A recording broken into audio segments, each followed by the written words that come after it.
भगवत दर्शन उसी को प्राप्त होते हैं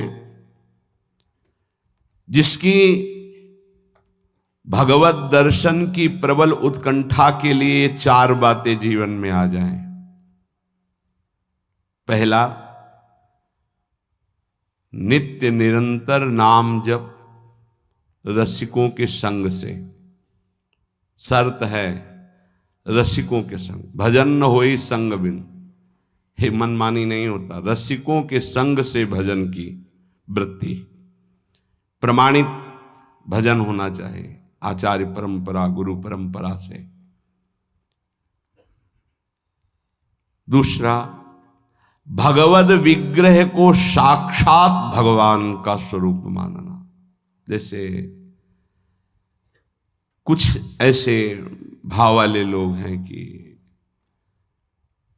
अरे पत्थर पूजने से, धातु पूजने से क्या प्राप्त, क्या वहां भगवान है?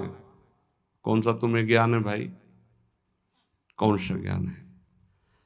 जब सर्वम खलमिदम ब्रह्म, तो ये तो अवतार है भगवान का, अर्चा अवतार। भगवान अवतरित होते हैं। जैसे हम छवि विराजमान किए, जब हम भाव सेवा करते तो भगवान छवि में आके विराजमान होते हैं, भगवान विग्रह में विराजमान होते हैं। ये श्रद्धा और विश्वास का विषय है, ये नास्तिक लोगों को समझ में नहीं आएगा। जिस मूर्ति को आप, जहां मूर्तिकार निर्माण कर रहा हो वहां देखो, उसी मूर्ति को पूज करके ब्रह्म प्राप्त, भगवत प्राप्त महापुरुष हो गए। प्रेमाश्रुओं से अभिषिक्त किया है। ये बाहर वालों की ऐसों की बातें न सुने, नहीं तो जो छोटी श्रद्धा वाले लोग होते हैं उनकी श्रद्धा नष्ट हो जाती है। अरे क्या है, ऐसे से ऐसा न वो बोलते हैं, न वो खाते हैं, न देखते हैं, और ऐसे विराजमान। आपको क्या पता है? आपका भाव है क्या? आप जानते नहीं हो। भाव आ जाएगा तो साथ चलते हैं, बोलते हैं, खाते हैं, देखते हैं। भाव का खेल। एक प्रसंग में एक ब्राह्मण बूढ़े के साथ एक जवान तीर्थ यात्रा में गया था। सारांश में बता रहे हैं। ब्राह्मण तीर्थ यात्रा का इच्छुक हुआ, पर उसको लगा कि मेरे बेटे तो हैं, पर धनी होने के कारण वो विलासिता में युक्त हैं, मेरे साथ तो चलेंगे नहीं। अगर कोई जवान आदमी मिल जाए, मुझे तीर्थ यात्रा करवाए, उसे कुछ भेंट पूजा दे देंगे। तो एक गरीब ब्राह्मण का जवान लड़का था, बात की तो उसने कहा हमारा भी सौभाग्य होगा कि तीर्थ यात्रा होगी और आप हमारे पिता तुल्य, आपकी सेवा होगी। समस्त तीर्थों में भ्रमण कराया। जब वृंदावन आए तो बहुत सेवा उसने की। उसका मन बहुत प्रसन्न हो गया। धनी का वृद्ध था तो गोपाल जी के दर्शन कर रहा था। उसने कहा वृंदावन को साक्षी करके, गोपाल जी महाराज सामने हैं, मैं बहुत प्रसन्न हुआ तुम्हारे ऊपर, तुमने इतनी सेवा की। एक बेटी ब्याह योग्य है, मैं तुम्हें ब्याह करवा दूंगा अपनी बेटी से। तो कहा देखो हमने तो नहीं कहा, तुमने कहा है ना, इस बात को ध्यान रखना, वहां जाके भूल मत जाना। ऐसा ही हुआ। सारांश में बताया। वो जब गांव पहुंचा तो वृद्ध की हिम्मत नहीं हुई अपने धनी बेटों से कह दे कि बहन का ब्याह उस गरीब के साथ कर दो। काफी दिन हो गए, कोई चर्चा नहीं, तो ब्याह की बात थी। उस गरीब ब्राह्मण ने जाके कहा बूढ़े ब्राह्मण से कि आपने कहा था भगवान के सामने कि अपनी बेटी का ब्याह तुम्हारे साथ कर देंगे। तो जवान बेटों के भय से उसने कहा मुझे याद नहीं ऐसा कुछ। भाई याद नहीं? तुमने भगवान के सामने कहा था। और कह रहे हो याद नहीं? तो बेटों ने कहा कि चलो भागो यहां से। भगवान के सामने का बुलाओ, भगवान को अगर साक्षी दे देंगे तो हम बहन का ब्याह कर देंगे। बोले पक्का? तो उनको पता था कि मूर्ति कोई बोलती थोड़ी, चलती थोड़ी। तो उनका हाँ पक्का। बोले पंचों के बीच में बोल दो। पहले गांव में पंचायत होती थी पिंड छुटाने के लिए कि अतरे दिन ये परेशान करेगा। तो उन्होंने कहा पंचों के सामने यदि ठाकुर जी आके गवाही दे दे तो ब्याह करवा देंगे। ओ गरीब आदमी जो कुछ था बेचा फिर वृंदावन आया, ठाकुर जी गोपाल जी से कहा कि महाराज आपके सामने हमारे ब्याह की बात कही थी इस वृद्ध ब्राह्मण ने, आपको गवाही देना पड़ेगा तब हमारा ब्याह होगा। हाँ, कौन सुने। समय हुआ, ठाकुर जी का शयन भोग लगा, पट बंद हो गए, वो बैठे ही रहे बाहर। वाह गोपाल जी महाराज, आप जब बोलोगे तभी हमारा ब्याह होगा और हम तभी यहां से जाएंगे जब आपको साक्षी दे। सब चले गए थे वो अकेले, उसको विश्वास था भगवान है। अंदर से आवाज आई, मूर्ति कहीं चलती है क्या कि चलकर साक्षी दे।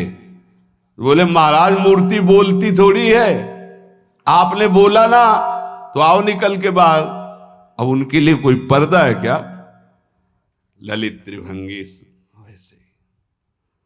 बोले देखो यार, अब तुम्हारे प्रेम के कारण हम बाहर तो निकल आए, तुम उसको यहीं बुला दो, हम यहीं साक्षी। बोले महाराज वो नहीं आएगा, हमारा ब्याह रुक जाएगा, आपको चलना पड़ेगा। बोले चल तो देंगे, लेकिन देखो हम वृंदावन के ठाकुर हैं, हमको तो अच्छा अच्छा माखन मिश्री और सब। भगवान ने बहानेबाजी। बोले महाराज हमें पता था कि आप भोगराग के लिए कहोगे तो हमारे पास जो संपत्ति थी बेच के आए, खूब खवाते पियाते चलेंगे महाराज। बोले चलो अच्छा, देखो दृढ़ विश्वास। बोले महाराज हम जानेंगे कैसे कि आप आ रहे हो? बोले मेरे नूपुरों की ध्वनि सुनाई देगी, और देखो लौट कर जहां देख लोगे उससे आगे फिर हम नहीं जाएंगे। ठीक है महाराज, जब भोग लगाने का समय आएगा तो हम बोल देंगे, तब तुम हमारा भोग लगाना, और जब हम चलेंगे तो लौट कर पीछे नहीं देखोगे। ठीक है महाराज। अपने प्रांत पहुंचे, उड़ीसा प्रांत। गांव जब नजदीक रह गया तो सोचा मुड़ के तो देखे, केवल पायले धुनी है, ठाकुर जी भी है। मुड़ के देखा तो श्याम घन साक्षात प्रभु। प्रभु ने कहा देखो तुमने वादा तोड़ दिया, अब हम यहां से नहीं जाएंगे। बोले महाराज अब तो कोई बात नहीं। गांव में दौड़ के गया, गोपाल जी आए, प्रभु आए साक्षी देने के लिए मेरे ब्याह के लिए। पूरा नगर दौड़ पड़ा, पंचायत के सब ने देखा प्रभु विराजमान।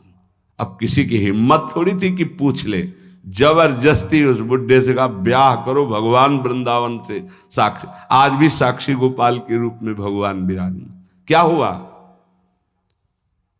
जिसे तुम मूर्ति समझते वो चल के उड़ीसा तक गए और गवाही दी।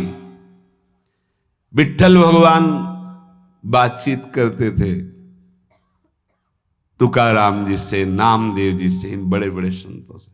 हरिवंश महाप्रभु, सेवक जी महाराज, बनचंद महाप्रभु तक बातचीत करते थे राधा वल्लभ लाल जी। प्रगट में एक बार मोहन चंद जो महाराज महाप्रभु के सबसे छोटे लाडले पुत्र थे, महाप्रभु राधा वल्लभ जी की सेवा परिचर्या में थे, तो एक पात्र कटोरा था राधा वल्लभ जी की सेवा का, उसमें चरण छू गया श्री मोहन चंद जी का।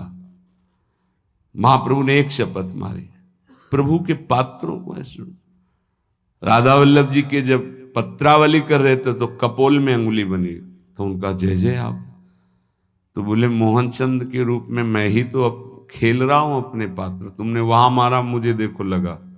महाप्रभु ने कहा क्षमा कीजिए प्रभु, ऐसी तन्मयता मोहन चंद जी की आप में है ये मुझे पता नहीं था। ऐसा महाप्रभु से बात, स्वामी जी से, बिहारी देव जी से, बिहारी जो बात करते थे, आज भी महापुरुषों से प्रभु बात कर। ये केवल मूर्ति छवि का विषय नहीं होता। ये अज्ञानी जीव जो हैं ये केवल तर्क विवाद में फंसे रहते। श्रद्धा में तर्क विवाद नहीं होता। ये तर्क विवाद जहां होने लगे, ऐसी कोई वार्ता होने लगे, श्रद्धालु उपासक को बिल्कुल हट जाना चाहिए। भगवत दर्शन किसको प्राप्त होते हैं? पहला, जो रसिक महापुरुषों के गुरुदेव के अनुसार भजन करता, नाम जप, मंत्र जप। दूसरा, भगवद विग्रह को साक्षात प्रभु मान करके। कहो सो कहां जहां प्रभु नाही, जब सर्वत्र प्रभु है तब तो हमने प्रभु का श्री विग्रह, अर्चा विग्रह, ये अर्चा अवतार है भगवान का, इनको विराजमान किया, साक्षात मेरे प्रभु हैं। ये बाहरी दर्शन है। तीसरा, प्रभु को अर्पित किए हुए प्रसाद के अलावा अरुचि होना। कुछ भी ऐसा जो हम प्रभु को अर्पित नहीं कर सकते वो हम नहीं पा सकते। प्रभु को अर्पित ना की हुई चाहे अमृत पड़ी हुई वस्तु हो, हमारी बिल्कुल श्रद्धा और रुचि नहीं। हमारे प्रियालाल ने नहीं पाया तो हम उसे चख नहीं सकते। ये भगवत प्राप्ति, भगवत दर्शन के लिए बहुत आवश्यक है। गुरु प्रदत्त भजन में आसक्ति, इष्ट के श्री विग्रह छवि में साक्षात भाव, और इष्ट को अर्पित ना किए हुए वस्तु, वस्त्र, पदार्थ, भोगों में पूर्ण अरुचि। कई बार हमने ऐसे संतों को देखा जो अमनिया जैसे, पा लीजिए, नहीं अमनिया है ना, हम अपने ठाकुर को भोग लगा के पाएंगे, या आप अपनी श्री जी को भोग लगा दीजिए तो पालेंगे, अन्यथा नहीं। अमनिया नहीं, अमनिया माला, पत्र, पुष्प, सुगंधित कुछ भी नहीं। हमारा जीवन प्रसादी हो जाना चाहिए।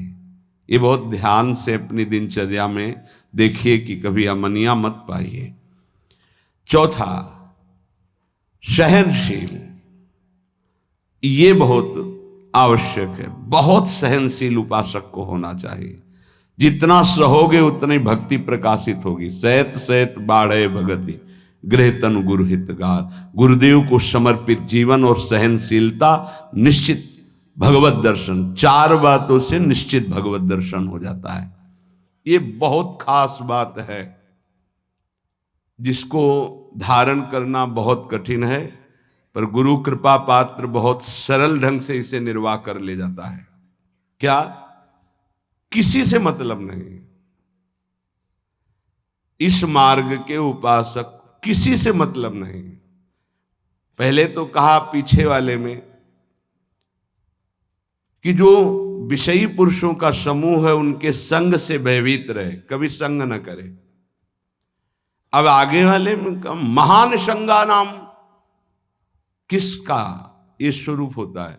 बोले जो वह तो महताम श्री पद रज, महापुरुषों की चरण रज से जिसका शरीर अभिषिक्त है और माथे पे जिसकी चरण रज विराजमान है, गुरुजनों की, संतों की, रसिकों की, वो महान संगानाम सहज मधुरात्म प्रिय कथा। वो निसंग ही नहीं, महान निसंगानाम, जागृत स्वप्न सुषुप्ति, कभी भी कहीं भी उसका किसी से संबंध नहीं है, शरीर से भी नहीं। क्योंकि महान संगानाम तभी हो सकता है, शरीर से भी नहीं। यह ज्ञानी जीव जानते नहीं। कहते हैं शरीर तो यहां छूट जाता है, फिर गति किसकी होती है? भगवत प्राप्त। शरीर तो एक कपड़ा है, समझते नहीं हो। इसके नीचे एक कपड़ा है, सूक्ष्म शरीर, उसके नीचे एक है कारण शरीर। आप पहनने वाले हो, ये आपके कपड़े हैं। एक छूटता है सिर्फ स्थूल शरीर, सूक्ष्म शरीर और कारण शरीर को लेकर के बार बार जन्म मरण होता रहता है, कपड़े बदलते रहते हैं। और जो जीवन मुक्त हो गया तो तीनों शरीरों का संबंध खत्म, और दिव्य चिन्मय चिदानंदमय शरीर को, भावदेह को प्राप्त करके चिन्मय धाम में, चिन्मय लीला में, चिन्मय प्रिया प्रीतम के समीप हो जाता है। वो महान संगानाम। साधक का स्वभाव ऊपरी बड़ा ही रुक्ष होना चाहिए। साधक का रुक्ष, सबको ये लगना चाहिए कि बड़ा बेरुखा आदमी है ये, बच जाओगे।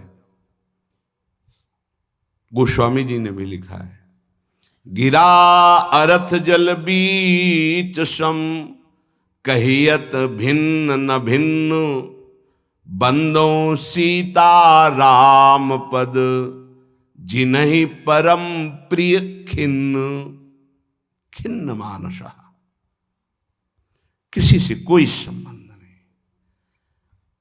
कोई बात करे तो उदासीन होकर बात करे, उसको रस ना मिल पावे, उसको प्रियता समझ में ना पावे। साधक की बात कह रहा हूं, आगे चल के तो सब जीवन शो प्रीति रीति निभात आपनी, वो स्थिति आ जाती है।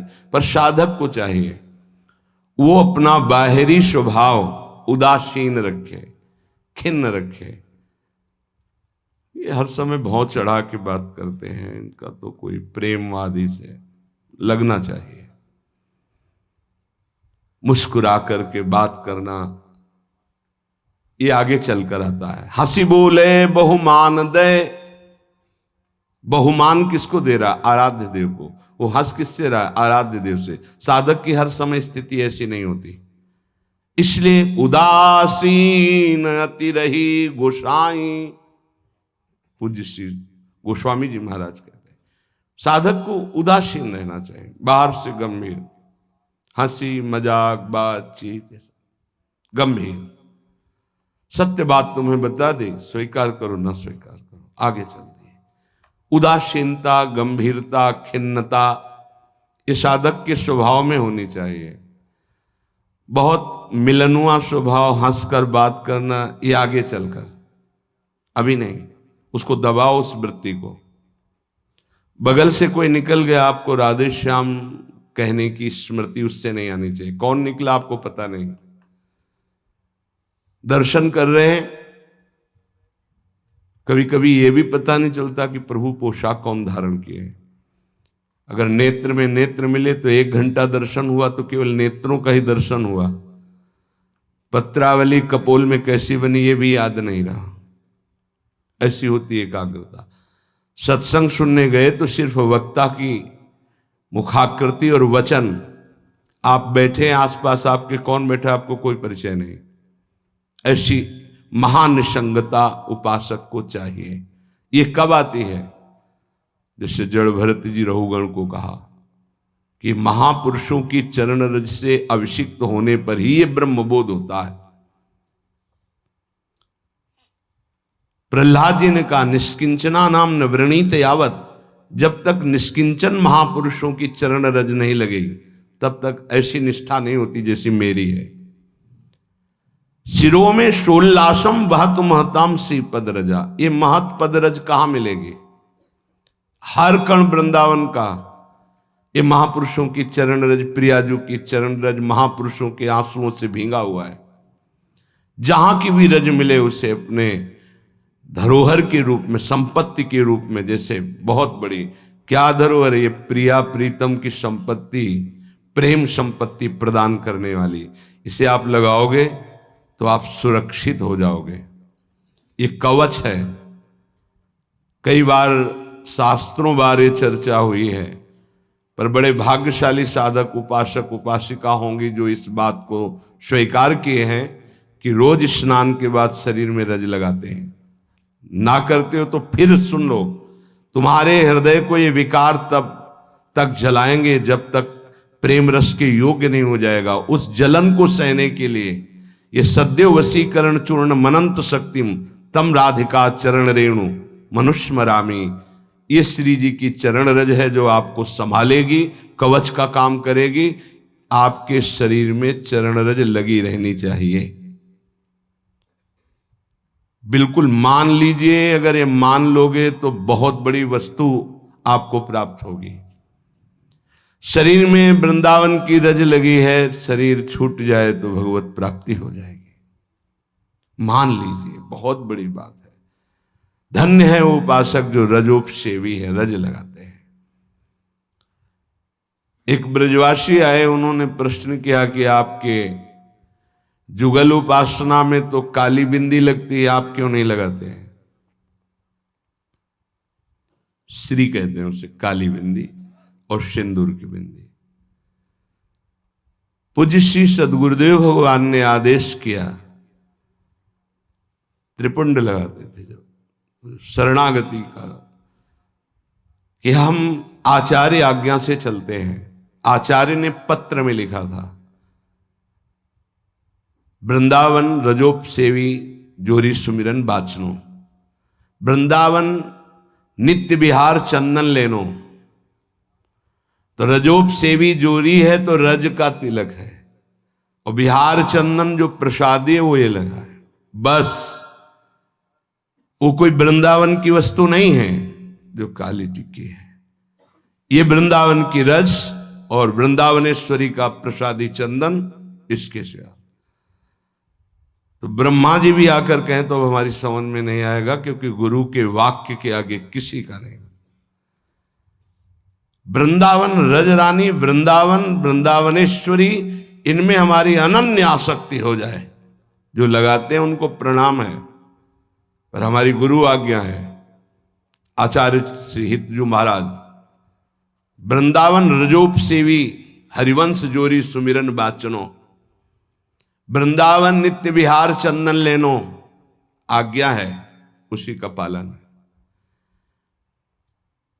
अगर महापुरुषों की चरण रज लग रही है तो महानिशंगा नाम मान लीजिए। बार बार इसलिए कह रहे मान लीजिए, आप में सामर्थ्य नहीं कि आप असंग हो सके। महानिशंगा नाम तो बहुत बड़ी बात है, वो कहीं आ सकता नहीं, न स्वभाव में, न सूक्ष्म शरीर में, न स्थूल शरीर में, और न बाहरी व्यवहार में। वो अपने स्वरूप में स्थित महापुरुष है, वही महानिशंगा नाम होता है। फिर क्या बोले? सहज मधुरात्म प्रिय कथा, अपनी प्यारी जी और प्यारे जी की कथा सुनते ही उसकी दशा बदल जाती है। प्रसंगानाम प्रेमोत्पुलक गलदस्रा कुलगिराम, अश्रु प्रवाह हो रहा है, पुलकित तन हो रहा है, गदगद कंठ हो रहा है। ये सहज मधुरात्म, सहज मधुर रस प्रदान करने वाली प्रीतम की चर्चा सुनते ही, पद गाते ही दशा बदल गई। कैसे हुआ? बोले महापुरुषों की चरण रज का प्रभाव। अपारे श्री वृंदावन रस महाब्धो विहरताम, इस महाप्रेम रस के अपार समुद्र में विहरण करने वाली जो जुगल जोरी विहार करने वाली श्री श्यामा श्याम है, इनके प्रेम में जो उल्लसित है, उनकी चरण रज सदैव मेरे माथे पे लगी रहे। तो सदा राधा कृष्ण प्रणय पुलकासुत गम भृतहा, राधा नाम सुनते ही रोमांच हो गया, अश्रु प्रवाह होने लगा। श्यामा श्याम की बात सुनते ही, पद सुनते ही पुलक, पुलकावली, अश्रु बहने लगे और देह कंपायमान होने लगी। ये बड़े भाग्यशाली, इसमें जानबूझकर नाटक न करे, स्वाभाविक आ जाएगा। नाम जप करो, रस सिंधु वृंदावन की रज लगाओ और रहनी से रहो तो स्थिति आ जाएगी। एकांत में चिल्ला चिल्ला के रोने का मन होता है। जैसे डकार आती है ना, तो उसको निकलना ही पड़ेगा। ऐसे रोना आता है स्वाभाविक। क्यों रोना आता है? कुछ चाहिए, कोई दुख, कोई विपत्ति? नहीं, स्वाभाविक वो एक प्रक्रिया है उस प्रेम की। रोना आता है, हल्का हो गया, रोया, थोड़ा शांति मिली। अगर रोएगा नहीं तो रह नहीं सकता, उसकी दिनचर्या है रोना। कभी भी कहीं भी भाव आ जाएगा। किशोरी कंदर्पा कुल कनक गौरांग लतिका, आहा, जो किशोरी जो हमारी गौर वर्ण है, जो कनक लता हैं, ऐसे उपासक का यही जीवन हो जाती है। जीवन का तात्पर्य प्रसाद सृग वस्त्राभरण कृत भूषा प्रणयनो, वो इनके प्रसाद से प्राण पोषण करता है। इनके चरणामृत की ही वो वृत्ति साधना है। हमारा साधन बल क्या है? इनका चरणामृत। वस्त्राभरण, कोई भी वस्त्र बिना प्रसादी के लाडली जू का, गुरुदेव का, शरीर पे नहीं धारण। नवीन वस्त्र को देखा गुरुदेव भगवान कैसे प्रसादी करते हैं। पहले उसे धोते हैं, प्रक्षालन करते हैं, फिर सुखाते हैं, फिर श्री जी के सिंहासन में स्पर्श करा के रजरानी में ऐसे 1-2 बार फिर उसे धारण करते हैं। श्री जी का पहले धोते हैं नया वस्त्र, श्री जी के सिंहासन को अर्पित करके फिर रज रानी में 1-2 बार लोट लगा के उस वस्त्र को फिर धारण करते हैं। वस्त्रा आभरण प्रसाद, प्रसाद स्वरूप ही हमारा भोजन है। प्रसाद चरणामृत, प्रसाद वस्त्र आभरण,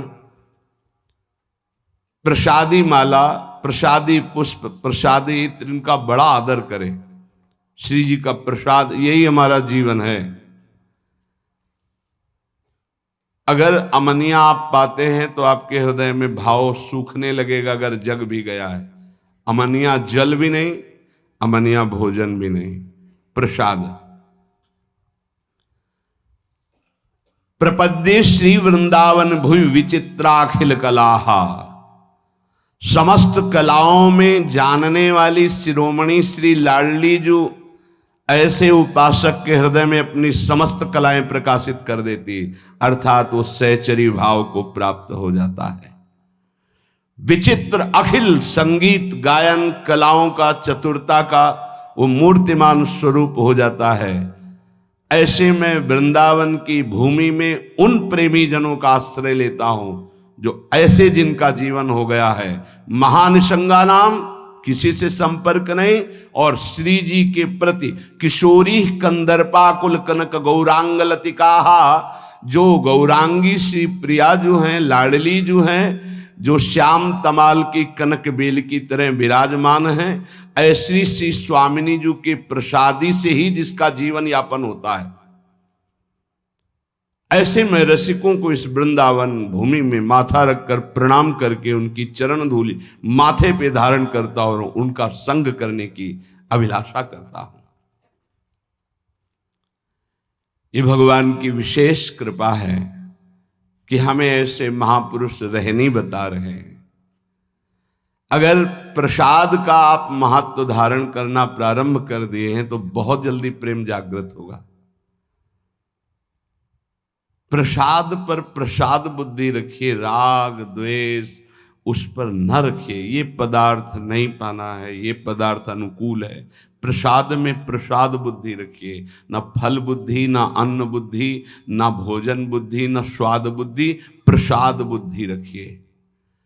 प्रसादी वस्त्र को प्राणों से भी अधिक प्रिय मानिए। प्रसादी माला पुष्प मिले तो हृदय में आह्लाद होना चाहिए। सीधे मेरे प्रभु ने प्रसन्न होकर मुझे प्रदान किया है, दे कोई भी, लेकिन मेरी प्रियाजू ने मुझे प्रदान किया, एकदम आह्लाद, वही आपको प्रेम भाव में ले जाएगा। प्रसाद में भगवत बुद्धि बहुत ही पवित्र हृदय में होती, नहीं तो प्राय नहीं होते। प्रसाद देखते ही अच्छा श्री जी का प्रसाद, ओह वाह, पुलकावली हो जाना। महाप्रभु चैतन्य देव को जब वृंदावन से कोई भी प्रेमी जन जाते, गुंजा की माला, टेटी का अचार, ऐसी वस्तुएं बार बार उनको हृदय से लगाकर अश्रु प्रवाह करते। श्री कृष्ण ने कितना प्यार किया, मुझे प्रसादी भेजी। वृंदावन की रज, वृंदावन का कुछ भी, महाप्रभु पुलकित हो जाते।